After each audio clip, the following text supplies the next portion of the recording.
In the early hours of May 3, 2025, a strange sound echoed across the war-torn plains near Toretsk. Not tanks, not jets, but motorcycles. Russia had unleashed a bizarre wave of bikers into the meat grinder of modern warfare. They came fast. They came waving flags. They were met with fire, steel, and drones. This is the story of their last ride. Toretsk, once a sleepy industrial town, is now a vital pressure point in the Donbass. Control this town, and you open corridors to Kostiantynivka, Bakhmut, and eventually the rear of Ukrainian positions. For Russia, the city is a symbolic and strategic prize. For Ukraine, it is a red line. By spring 2025, Russian forces, bled dry of armored vehicles and stretched thin on manpower, turned to a tactic that hadn't been seen in such numbers since World War II, the motorcycle assault. Ну и не ожидает увидеть, он может выполнять задачу подвоза боеприпасов, провизии, связи, неважно, также для штурмовиков, естественно. Для разведки, расчетов БПЛА также можно проехать куда-нибудь в лесополку поближе к противнику, чтобы наиболее эффективно выявить скопление техники противника. Faced with mounting losses in tanks and APCs, Russia turned to what it had plenty of: cheap Chinese motorcycles and expendable men. Each squad consisted of 6 to 10 bikes. On board, a driver and a gunner armed with a rifle or RPG, light, fast, disposable. To survive Ukraine's skies of death, many bikes were modified: cages to block shrapnel, exhausts to mask IR signatures, even small jammers to fight FPV drones. But speed, not armor, was their true defense. May 3rd, dawn. Nearly 24 bikes surge forward from a tree line.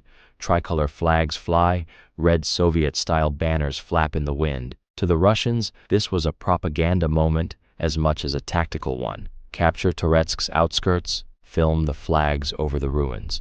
But the Ukrainian defenders had been watching. Carpathian Sich had laid off-route mines. Azov Brigade's drones were already airborne. The hunters were ready. Azov's 12th Brigade operated like a spiderweb. At its center, the drone network. Surveillance units tracked the bikers' trajectory. Kamikaze drones positioned themselves like hawks over a mouse field. One by one, the bikes entered kill zones. FPVs slammed into them at 150 kilometers per hour. Explosives packed with 3D-printed shrapnel tore through flesh, oil, and steel. The Russian formation began to collapse.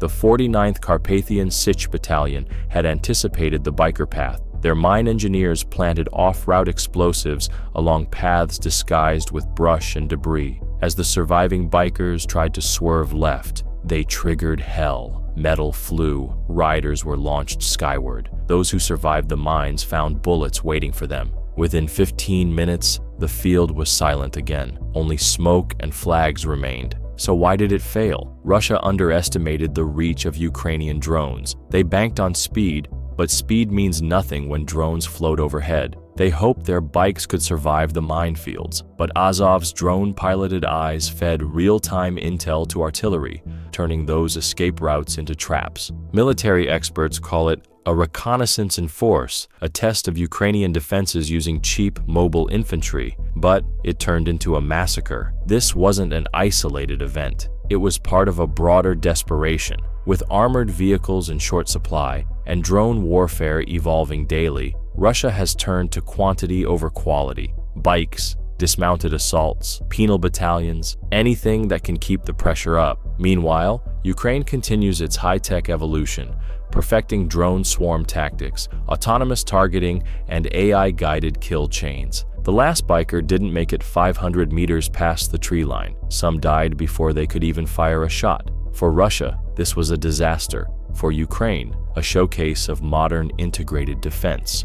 And yet, even victories carry their price. For the defenders, every success demands preparation, sacrifice, and resolve. The war is far from over. They came on wheels, into a battlefield built for drones, into mines and mortars, and the unwavering resolve of the defenders of Ukraine. In the end, they were faster than tanks. Yes, but they were never faster than fate.